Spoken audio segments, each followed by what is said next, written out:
MSU in kawng an zawh hei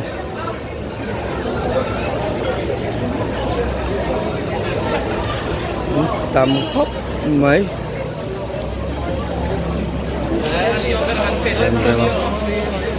yan chip za kot langa vam pa hol kot tragin zar kot aron chodon zar kot an chodon ani chon tum don ani an thanem khop mấy rem rem so ta so bu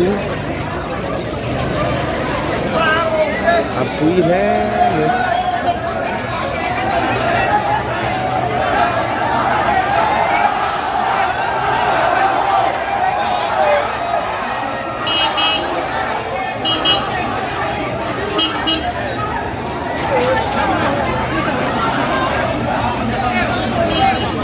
tầm khớp mày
kalau ngayon na motor, kalau ngayon na po umlo niyan, tama po, may.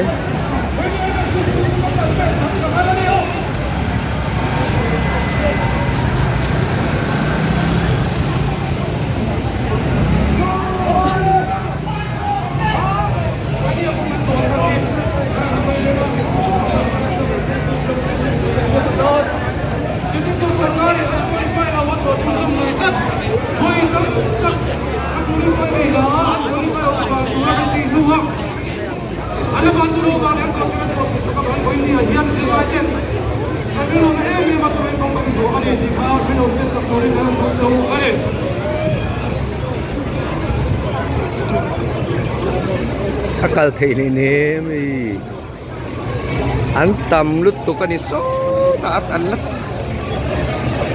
ama salam pangkha millennium man thleng to na civil zone tui kop mai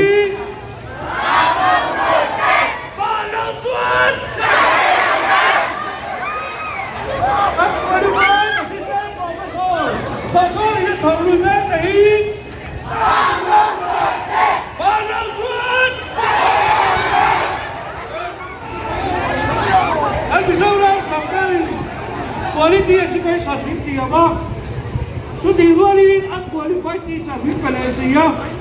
Cucu bisa sudah ciumnya dia kata biar kain apa ni? Bisa silat dia. Havel rap jangkat enak. Kan kira qualified ni segitu deh kan budi. Qualified kan tangan omlaya qualified lo. Segitu anda luikat bayi kata dia bawa. Tu macam bayi dia. Kan tháo đồng cái bao sọc sọc cái đó, như là cái sọc ta nó cái tùng chung. Quality chứ cái sản品tiền ấy tu vẫn sản phát kia. Quality đi sản品process. Tu vẫn xuân. Tu lah yan. CM office lampang panin ng kalme kani. Saya sudah pohon, saya sudah siapkan kesuan. Atau tadi mau kita tahu ni. Anak buah ini. Unqualified assistant professor. Sampai dah cari mata hi. Balau Tuan! Unqualified assistant professor. Sampai dah cari mata hi. Boya, karo tilang te YouTube ba kata. Oleh.